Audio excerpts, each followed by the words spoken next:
Hi, welcome to R S Astrolab. നമുക്ക് തുലാരാശിക്ക് വേണ്ടിയിട്ട് റീഡിങ് നോക്കാം.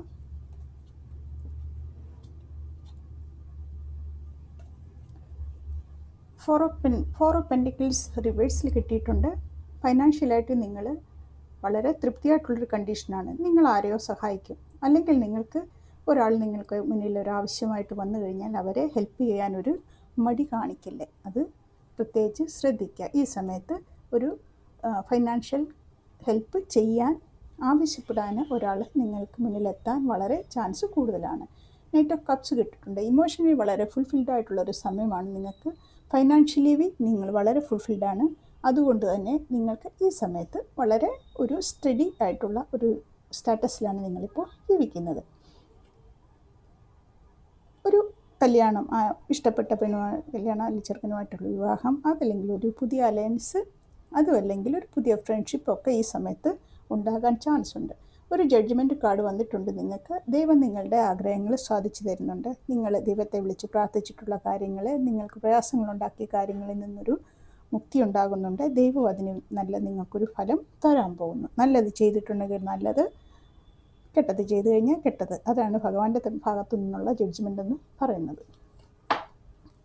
എന്താണ് ഒറക്കിൾ കാർഡ്സ് പറയുന്നത് നോക്കാം. കമ്മ്യൂണിറ്റി, നിങ്ങളുടെ കമ്മ്യൂണിറ്റിയിലുള്ള നിങ്ങളുടെ സ്റ്റാറ്റസിലുള്ള കൂട്ടുകാരുമായിട്ടും വീട്ടുകാരും ബന്ധുക്കളും ഒക്കെ ആയിട്ടൊരു കൂടിക്കാഴ്ച, ഒരു സെലിബ്രേഷൻ കാണിക്കുന്നുണ്ട്. നിങ്ങളുടെ അതേ സ്റ്റാറ്റസിലുള്ള ആളുകളുമായിട്ട് ഒരു പക്ഷേ ബിസിനസ് പരമായിട്ടായിരിക്കാം, ഓഫീസിലുള്ളൊരു പരിപാടിയായിരിക്കാം, അതല്ലെങ്കിൽ കുടുംബപരമായിട്ടുള്ള എന്തെങ്കിലും ഒരു കമ്മ്യൂണിറ്റി, ഒരു ഗെറ്റ് ടുഗദർ പോലുള്ള ഒന്ന് കാണുന്നുണ്ട്. സോൾ കാർഡ് എന്താ പറയുന്നത് നോക്കാം. സോൾ കാർഡ് പറയുന്നത് സെലസ്റ്റിയൽ ഗൈഡൻസ്. ഭഗവാൻ നിങ്ങൾക്ക് വഴികൾ കാണിച്ചിട്ടുണ്ടെന്നും ഗൈഡ് ചെയ്യുന്നുണ്ട് ഭഗവാൻ. അത് തിരിച്ചറിയണം. അത് തിരിച്ചറിഞ്ഞ് സ്വപ്നത്തിലൂടെയും മറ്റും വരുന്ന സിഗ്നൽസ്, അല്ലെങ്കിൽ ഈ നമ്മുടെ ഭൂമിയിൽ തന്നെ കാണുന്ന പല പല ചിന്തകൾ, പക്ഷിമൃഗാദികളെ പോലുള്ള കാര്യങ്ങൾ, നമ്പർ, ഇതൊക്കെ കണ്ടിന്യൂസ് ആയിട്ട് വരുമ്പോൾ ഒരു ഗൈഡ് ലൈൻ ഭഗവാൻ തരുന്നതാണ് നിങ്ങൾക്ക് വേണ്ടിയിട്ട്. അത് ശ്രദ്ധിക്കുക. അതനുസരിച്ച് മുന്നേറിയ സർവൈശ്വര്യങ്ങളും ഉണ്ടാകുന്നതാണ്. ലിസൺ ടു യുവർ ഇൻറ്റ്യൂഷനാണ് ഏഞ്ചൽ കാർഡ് പറയുന്നത്. നിങ്ങളുടെ മനസ്സെന്താണ് പറയുന്നത് അത് ശ്രദ്ധിക്കുക. മെഡിറ്റേഷൻ ചെയ്യേണ്ട അത്യാവശ്യമാണ്. മെഡിറ്റേഷൻ ചെയ്തു കഴിഞ്ഞാൽ നമ്മുടെ മാനസികമായിട്ട് നമ്മളതിന് എന്തെങ്കിലും മുന്നേ വരുന്ന കാര്യങ്ങൾ നമുക്ക് നേരത്തെ ഇൻറ്റ്യൂഷനിലൂടെ അറിയാൻ പറ്റും. ആ ഇൻറ്റ്യൂഷൻ നമ്മൾ ശ്രദ്ധിക്കുകയും വേണം. അതനുസരിച്ച് പെരുമാറുകയും ചെയ്തു കഴിഞ്ഞാൽ നല്ല കാര്യങ്ങൾ നല്ലതായിട്ട് നടക്കും. അരുതാത്ത കാര്യങ്ങൾ അവോയ്ഡ് ചെയ്യാനും പറ്റും. എനർജി, ലോ എനർജിയാണ് കാണിക്കുന്നത്. ഇപ്പോൾ ഡിപ്ലീറ്റഡ്, ക്ലെൻസ് ചെയ്യണം. മനസ്സിനെ ക്ലെൻസ് ചെയ്യാൻ മെഡിറ്റേഷൻ അത്യാവശ്യമാണ്.